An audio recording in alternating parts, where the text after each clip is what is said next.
구독과 좋아요는 제 월급을 올려줄 수 있습니다.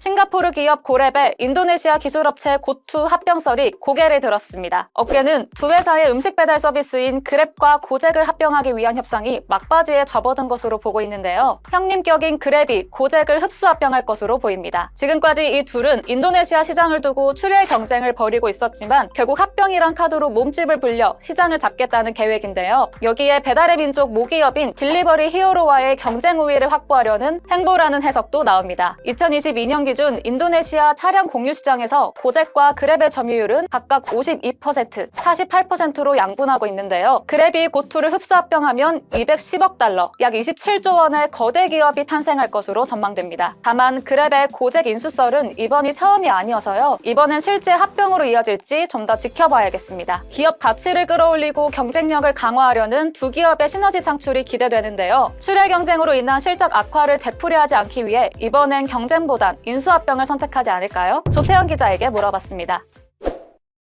그랩이랑 고투라는 기업이 있습니다. 동남아에 가보셨던 분들은 많이 접해 보셨을 텐데요. 그래도 익숙하지 못한 분들도 있을 테니까 이 기업에 대한 간략한 설명부터 하고 시작하도록 하겠습니다. 여기는 그랩의 웹사이트입니다. 이 영상 지금 나오고 있는 것만 봐도 바로 감이 오시죠? 싱가포르를 기반으로 하는 차량 공유 그리고 음식 배달 같은 서비스를 하는 그런 업체입니다. 지금 동남아시아 8개국에서 서비스를 하고 있는데요. 특히 인도네시아에서는 조금 뒤에 말씀드릴 고토라는 곳과 경쟁 관계에 있는 기업입니다. 여기는 고토그룹의 웹사이트입니다. 고토라고도 부르기도 하죠. 차량 공유를 하는 고잭이라는 기업, 그리고 전자상거래 기업인 토고피디아가 합병을 해서 만들어진 그룹이거든요. 우리나라로 치면 쿠팡 그리고 배달의 민족이 합쳤다라는 개념으로 이해를 할 수가 있겠습니다. 이게 인도네시아 역사상 가장 큰 인수 합병 사례라고 하는데요. 그러면서 인도네시아 최대의 테크 기업으로 올라섰죠. 한때 이쪽에서 제공하는 전자상거래나 온라인 서비스의 이용 규모가 GDP의 1% 정도를 차지할 정도로 굉장히 크게 성공을 했었다고 합니다.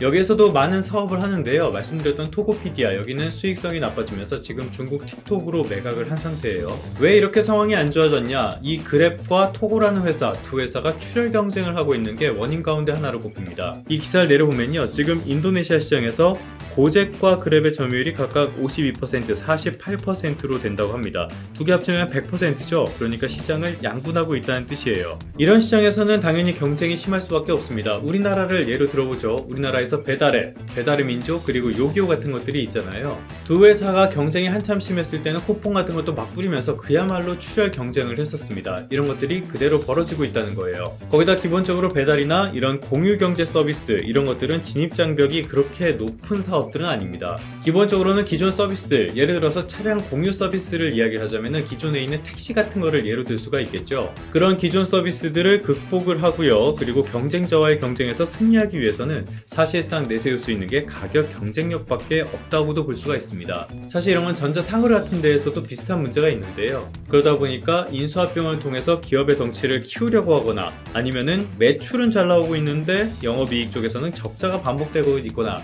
이런 사례들을 많이 찾아볼 수가 있습니다. 이런 의미에서 두 회사가 이렇게 출혈 경쟁을 계속 하기보다는 합병을 해가지고 시장을 장악을 하자라는 계획을 세웠다고도 볼 수가 있겠습니다. 그런데 사실 이 합병이 잘 될 것이냐, 여기에 대해서는 의문이 상당히 많다고도 할 수가 있습니다. 말씀드린 것처럼 두 회사 합치면 100%가 되기 때문에요. 이거는 시장을 지배하는 결과로 이어지잖아요. 앞서도 말씀드린 것처럼 독일의 딜리버리 히어로, 이곳에서 우리나라의 배달의 민족을 인수를 하려고 했을 때 이때 요기요를 가지고 있었거든요. 그래서 공정위에서 요기요를 매각하라는 그런 조건을 달았습니다. 물론 그랩과 고투, 이 두 회사는 자기들이 제공하는 서비스는 대중교통 가운데 하나라서 시장을 지배하는 게 아니다 라고 설명하고 있지만은 인도네시아 정부에서 이 말을 고지고대로 들을 리가 없겠죠. 합병에는 이런 변수도 있다는 뜻입니다. 사실 이런 문제는 국내 업체들에게서도 반복되는 문제라고도 할 수가 있습니다. 실제로 지난해 배달앱 같은 것들을 통한 음식 온라인 서비스 금액이 이 통계를 작성한 이후 처음으로 감소했습니다.